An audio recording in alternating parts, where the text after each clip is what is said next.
पन्नू में unfortunate incident हुआ और फिर इवेंचुअली हमने देखा कि उसके जो प्लान्स थे एक्चुअली कैंट में एंटर होने के दहशतगर्दों के, उसको नाकाम भी बनाया गया और 16 दहशतगर्द इसमें हलाक भी हुए, लेकिन 5 जवान भी शहीद हुए।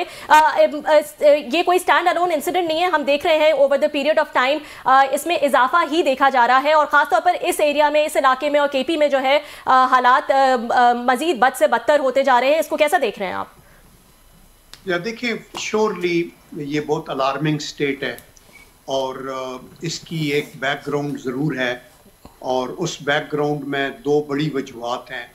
एक तो ये कि हमने इनके बहुत से ये जो टीटीपी के बंदे अरेस्टेड थे उनको छोड़ा था और उसके बाद वो ऑब्वियसली कभी भी वफादार नहीं है मुल्क के और उनका एक अपना एजेंडा है। और सेकेंडली जब नाटो की फोर्सेस निकली यहाँ से तो वो पीछे असला छोड़ गए, जिसका भी ट्रंप भी जिक्र कर रहा है, $7.1 बिलियन का। और उसके ऊपर आप ये देखें कि जो बहुत सी चीज़ें उसके अंदर ऐसी थी, मसलन थर्मल विजन इक्विप्ड राइफल्स और hand grenades, laser sights and suppressed rifles, M24 sniper rifles, heavy machine guns, 85 single tube rocket launchers और यही अभी राइफल्स विद थर्मल स्कोप। और अभी आप देखिए कि ये रॉकेट लॉन्चर यूज हुए हैं ये बन्नू के इलाके के अंदर भी, जो रॉकेट फायर्ड ग्रेनेड्स उन्होंने इस्तेमाल किए हैं। तो ये कहाँ से आए हैं? बहुत सी चीज़ें इनके अल खवारिज के हाथ में लगी हैं जिसकी वजह से वो यहाँ इस्तेमाल कर रहे हैं।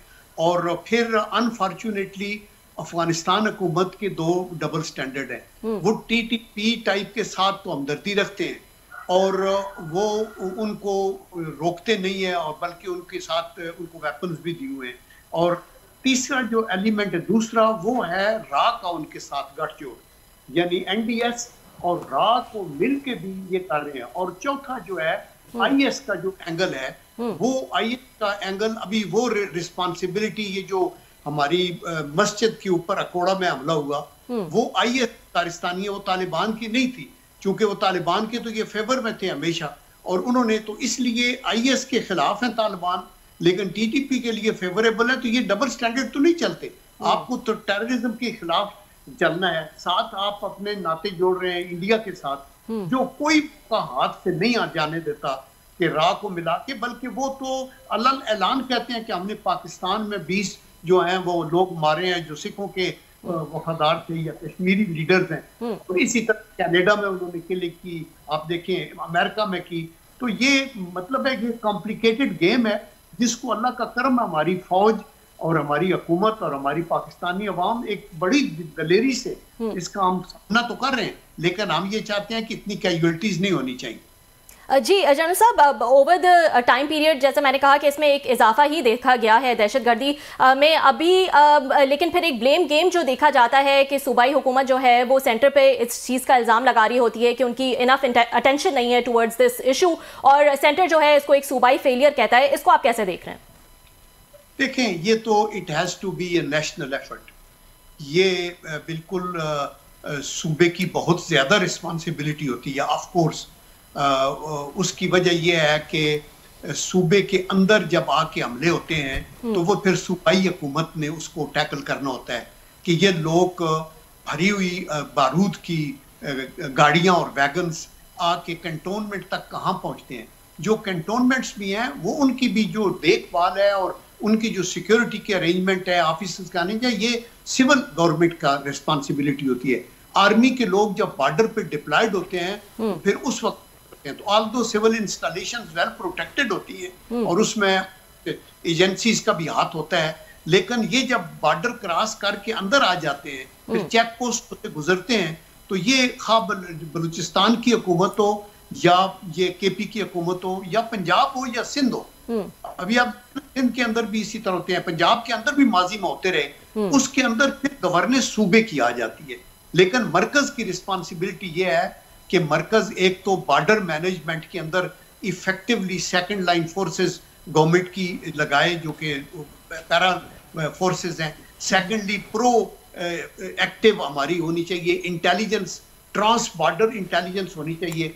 जो दुश्मन अफगानिस्तान की सरजमीन पे है, उसकी भी हमें खबर होनी चाहिए। और कई दफा प्यूनिटिव स्ट्राइक भी इंतहाई जरूरी हो जाती है अगर आपको पता हो कि ये बड़ा डैमेज करने वाले हैं। और फिर दूसरा है, जब मुल्क के अंदर आ जाते हैं तो मुल्क के अंदर भी हमारे हैं। अभी आप देखिए ना, हाफिज ये गुल मोहम्मद टाइप लोग और बहुत से लोग जो मुल्क के अंदर एक स्लीपर सेल्स बने हुए हैं, उनका ध्यान रखना पूरा मरकज का भी और सूबों का भी काम है। सूबों के कंधों पे जिम्मेदारी बहुत ज्यादा है। जी जी जी सर, बहुत शुक्रिया जनरल साहब, आपने मैं ज्वाइन किया।